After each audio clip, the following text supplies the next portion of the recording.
The AH-1G helicopter includes the most advanced armament systems, ranging from large caliber guns to rockets. Yet no matter how accurate these weapons might be, their system's accuracy is dependent upon aircraft stability. The error cone for a weapon is influenced by aircraft movements around three axes: pitch, roll, and yaw. Errors in fire direction can be induced through weapon recoil moving the airframe, aerodynamic gusts pushing the aircraft or rotor system, and other mechanisms being established from the flight environment. Therefore, accurate fire coverage is dependent upon the basic stability of the airframe under all flight conditions, hover and forward modes, leading to the axiom of design that stability yields accuracy. During the design of the AH-1G, this axiom was applied. The experience gained with the UH-1C and UH-1D pointed to the two major design requirements. First, the stability system must provide immediate damping of the airframe from external disturbances, and this must be done so that wide-angle weapons coverage and rapid-fire capability were not impaired. Second, the system must work with the pilot at all times to assure him of positive, high-quality flight control response. Two means of providing stability to helicopters are available: mechanical systems and electromechanical systems. On the UH-1 helicopters, stability is achieved by the use of a stabilizer bar assembly attached to the main rotor. As the rotor system turns, the stabilizer bar turns with it. And since the bar is a carefully balanced dynamic system, it develops inertia and gyroscopic forces. These stabilizing forces are induced into the main rotor. The pilot's control forces are also fed through the stabilizer bar into the rotor blades. Because both types of inputs, pilot and inertial, are feeding together, a compromise between pilot control and stabilization occurs. This technique is adequate for a troop transport, but is entirely inadequate for use on the AH-1G. Control response for airframe damping and pilot handling cannot be solved utilizing a mechanical system. Electromechanical systems, as opposed to mechanical stability systems, use an electrical network in conjunction with mechanical devices. A sensing device, such as a rate gyro, is used to provide electrical signals into the network. The network then converts them into commands for the mechanical input into the flight control system.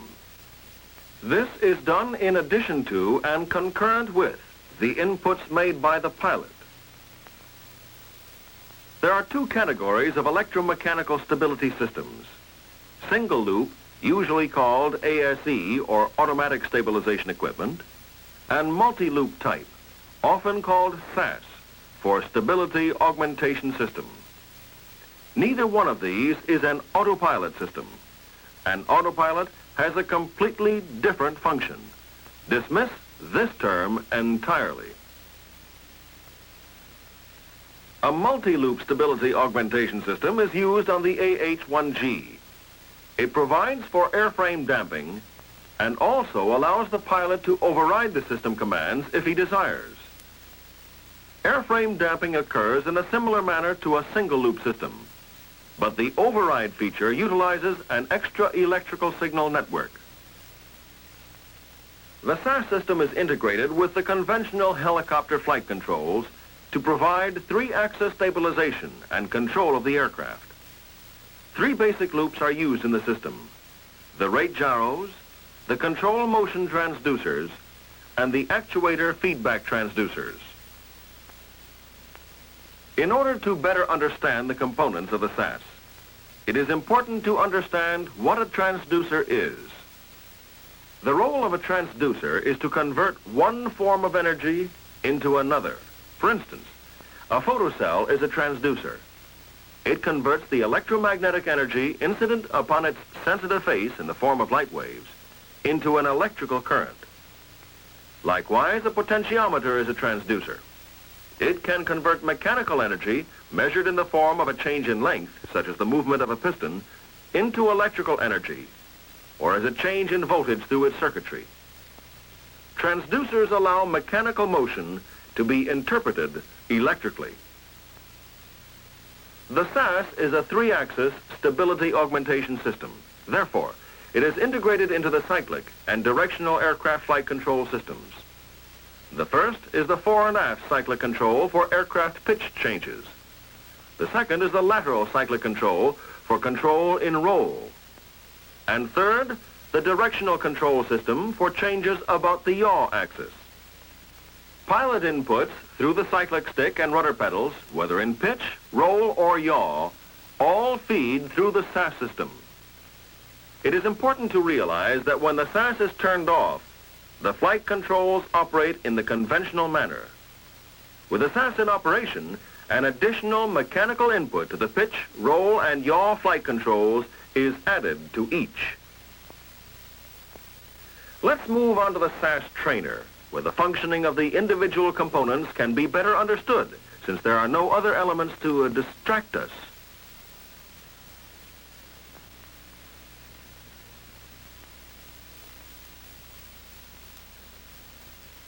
Three electrical signals are used in the SAS system.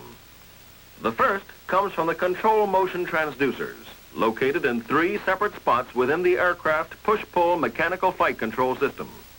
These transducers are linear potentiometers which convert movement of the control rods through a bell crank into a forward feed loop input signal to the compensating circuit. This signal feeds into the sensor amplifier unit, where it is summoned, shaped, and mixed electronically with the rate gyro signal. Mixing occurs in the compensating network. The second signal from the rate gyro occurs when the aircraft pitches, rolls, or yaws, whether pilot-induced or caused by other forces acting on the airframe. If the pilot is not inducing changes and aircraft movement occurs, the rate gyro sends a signal to the compensating network. It is then passed onto the valve driver amplifier module, causing the actuator servo to extend or retract the actuator to correct for the deviation. The third signal comes from the actuator feedback transducer. This component is a linear variable differential transformer mounted internally in the actuator. It provides position information on the actuator when the actuator extends or retracts to return the actuator to the neutral position.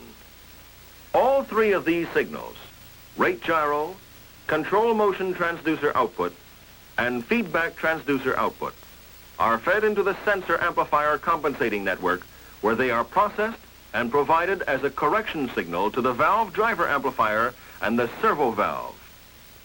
The compensating network is actually a printed circuit board with all of its integrated components in a central location. The valve driver amplifier is an encapsulated module located on each circuit board. This component provides the signal to the servo valve on each actuator.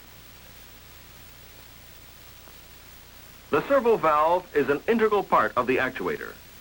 Through it, the electrical signal from the SAS loop can become a mechanical force to operate the flight control linkage. The electrical signal from the valve driver amplifier commands the servo valve to post hydraulic fluid so that the actuator linkage is extended or retracted, thereby inducing a change in the aerodynamic surfaces of the helicopter. Electro-hydraulic actuators are installed in each one of the control systems for pitch, roll, and yaw. They have control tubes and clevis attachments for installation in the control system. These actuators are interchangeable. The actuator authority is limited to control movement of 12.5% either side of normal position. And should the hydraulic or electrical system fail, the actuator is designed to automatically center and lock, thereby becoming a rigid mechanical link in the system. This allows the pilot to fly using normal mechanical control. Circuit protection for the SAS is handled through a 5-amp DC breaker located on the aircraft 28-volt DC circuit breaker panel. A 1 amp fuse for 28 volts is located in the sensor amplifier unit, as well as a spare fuse and holder. The third protective unit is a 1 amp AC breaker located on the 115 volt AC circuit breaker panel. The control panel is located only in the pilot's cockpit. This panel controls all the functions of SAS except for emergency disconnect. It contains a 2-position switch which turns power off and on to the DC and AC circuits, and 3 channel engage switches: pitch, roll, and yaw. Closure of each of these switches provides 28 volts DC power to the hydraulic solenoid valves. 3 no-go indicator lights, 1 for each axis, indicate an out-of-tolerance condition or an unexpired warm-up time in the SAS system. The stability augmentation system is dependent on the use of hydraulic components to convert the electrical sensing commands into control link forces. Therefore, it is a vital subsystem. The main hydraulic system for the aircraft is used as a supply for the SAS. The filters used are 10-micron particle pressure inline type. They are replaceable as complete assemblies and are interchangeable in location. When installing each filter, ensure that the arrow labeled on the side of the filter points toward the solenoid valve. Hydraulic pressure is taken from 2 systems for use by the SAS. System number 1 is used to power the actuator for directional control, and system number 2 is used to power the fore and aft and lateral cyclic actuators. The neutral condition in the actuator occurs when the engine is operating. The electrical power is on, and the SAS axis engage switches are on. Hydraulic pressure is supplied to the actuator. In the neutral position, the servo valve does not supply fluid to the piston. Fluid is allowed to flow through an orifice to act upon the spring-loaded locks. Compression of the locks occurs fully at 300 psi. The piston is now free to be moved in either direction. Note that no fluid is acting on the piston at this time. Therefore, the term neutral applies. The actuator retracts when the servo valve moves to allow the fluid to flow into the right-hand piston area and force the piston to the left. Fluid contained in the left piston area flows out the return line. For actuator extension, the reverse process occurs. The servo valve ports the fluid to the left piston area, applying force to the piston face, causing it to move to the right. Note that in both cases of movement, fluid was provided to the lock chambers to keep them released, not interfering with piston travel. SAS is so sensitive that it is impossible for a man to hold the sensor unit steadily enough, even with his hand supported, that signals are not fed into the rotor system. Even the slight pulsations which aren't visible to the eye generate signals through SAS which would provide aircraft damping. To engage the SAS, start the engine using normal operating procedure.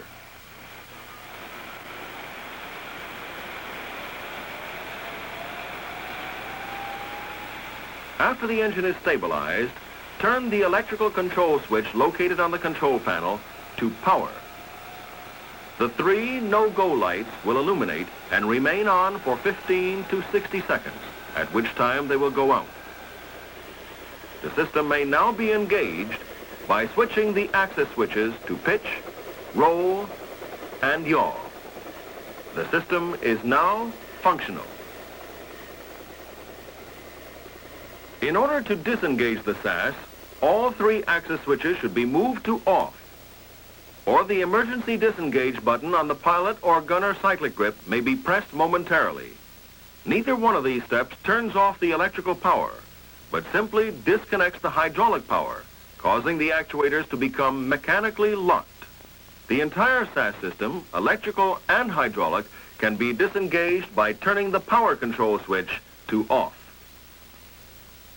If during the engaging procedure, one or more of the no-go lights fails to go off in the normal time, The built-in test equipment can be used to help find the trouble. The following procedure should be followed. Press the switch on the amplifier unit marked gyro test. Should the light go out, the gyro is faulty. If the light remains on, press the actuator test switch. If the light goes out, the actuator feedback circuitry is faulty. Should neither of these tests locate the trouble, the next step should be to replace the affected channel module. If this fails, a complete ground troubleshooting procedure should be begun. Stability, the dynamic requirement for an effective helicopter weapon system. The stability augmentation system ensures that the AH-1G is a stable weapons delivery platform. It provides rapid control response to wind and gusts and pilot compatibility, the desired features for the Army's newest combat aircraft.